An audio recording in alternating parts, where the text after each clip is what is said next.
Whether you like it or not, DSP has come a long way since the day of the Quarks DSP, the Droplet DSP, and the Tuned DSP. Back then, DSP were very well tuned, but it has some issues in tech performance, if you will. They couldn't quite get the treble right, and there's some other issues with the DAC implementation as well. However, this generation of DSP are fantastic. Like the Moondrop May DSP, at $64, it is beyond bang for buck. Multiple tunings right at your fingertips, all of them sound good. Detachable cable, and they fix a lot of the mushy sounding issues that previous DSP have. And another DSP IEM that we're going to talk about today is the Shu 2 DSP. Right now, my favorite DSP, judging based on sound. Not my favorite DSP overall, because Moondrop May is still my favorite, but we'll get into that comparison as we review this IEM.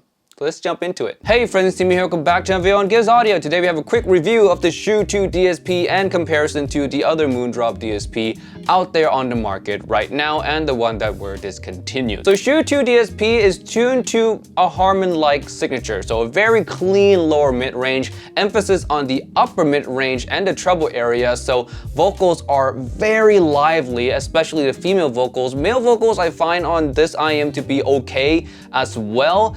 Deeper sounding vocals don't sound as full, so maybe lacking a little bit of life there for those of you who listen to a lot of deeper male vocals, or those of you who love mid-bass thumps and slam might find that this kind of tuning lacks a bit of fun in that area. The bass overall to me as well is just okay. It's very clean and well separated from all the other parts of the frequencies, which is nice, but in terms of its overall impact and fun, it lacks a little bit there, but by no means a bad bass. Treble was also rather well done. It's not wowing in any way, but there's really not much I can nitpick it for. The only thing I can nitpick on for treble is how it affects the overall timbre of instruments.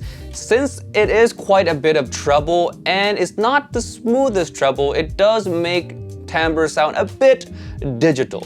I'm talking very little bit here. And it's more noticeable on instruments that live in the higher octave. So instruments that play in the lower octave or singers that have a lower voice don't really get affected by this at all. So all in all, tuning wise, it is fantastic, to say the least. It's $20, let me remind you guys. It's $20, and the tuning that this has rivals IEM in the $150, $200 range very easily. And some of you guys might think, Timmy, it's DSP. It probably has some drawback in terms of sound performance. While I can say that is true for some of the older model DSP, for this, it's no longer true. Like, it performs just as well as any analog IEM. It performs better than most analog IEMs in its price and a little bit beyond. So, is this the end of analog? I'm just kidding. Analog is gonna be here forever. There's gonna be people who defend the analog, so don't worry, analog is here to stay.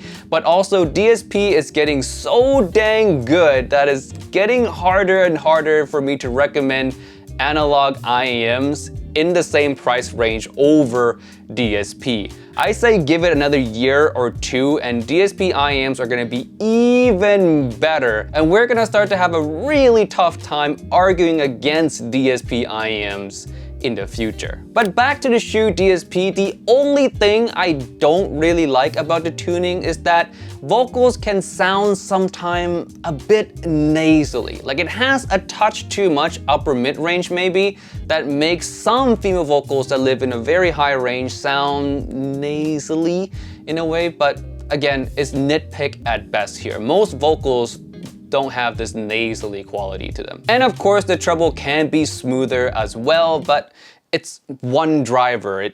You know, what do you want? $20, one driver. The fact that the treble is as good as it is already fantastic, so no complaints from me. Next is technical performance. Let's bring up my scale right here. I'm gonna put the Shu 2 DSP right at Aria 2. It is the most technical sounding DSP IEM out on the market currently. Imaging is very solid, instrumental separation is good, micro details is fine. The only thing I can think of that would make it significantly better is if the treble was smooth, because smooth treble allows you to hear the extension much clearer. There's less peaks, there's less congestion overall, so if that was improved, then the technical performance of this IEM would go up to the next level. Next we have comparison, and I'm gonna do this very loosely because Quirk DSP, Droplet DSP, and Ju DSP are all discontinued. You cannot buy them anymore. So if you own those IEMs, should you upgrade to the Shu 2 DSP? And the short answer to that is absolutely. Upgrade to the Shu 2 DSP, not only because it's $20, but overall the Shu 2 DSP sound much better than those three. Now if you own the Moondrop May DSP, should you buy the Shu 2 DSP? This is a little bit of a harder battle. For me, the May DSP is still the best because it has the app. It has all the different tunings right at your fingertips, super easy to use, all the tunings sound great, and overall, as a DSP IEM or as a whole package, it is just the better product. The Shu 2 DSP, I don't know if it was supposed to work with the Moondrop app or not, but it didn't for me. I tried to connect the Shu 2 DSP to the app multiple times. I spent like 2 hours on this and it just wouldn't recognize my Shu 2 DSP. Moondrop, maybe you should fix that. I don't know, but something's wrong. But yes, overall, I prefer the sound of the Shu 2 DSP over every single tuning that Moondrop May DSP has to offer. But if I were to only recommend you get one of them, I would recommend you get the May DSP. If you already own the May DSP, I don't think you need to buy the Shu 2 DSP. It is an upgrade in sound, yes, but I don't think it's that much of an upgrade. Another reason to get the Shu 2 DSP over the Moondrop May DSP is the fit. If you have smaller ears, then the Shu 2 DSP is gonna fit you much better than the slightly bigger shell Moondrop May DSP. All right, time for final rating. I give the Shu 2 DSP 2 big thumbs up at $20-some. It is an absolute killer. Sound-wise, it's probably one of the best out there if you don't mind it being USB-C, which of course has its drawbacks in that you can't really use it with all your sources or whatever. But if that doesn't matter to you, the Shu 2 DSP is one of the best sound you can grab under $50. All right, with that being said, thank you so much for watching. If you guys tried the Shu 2 DSP before, leave your thoughts down in the comment section below, and I'll see you guys the next time. Peace out. Bye.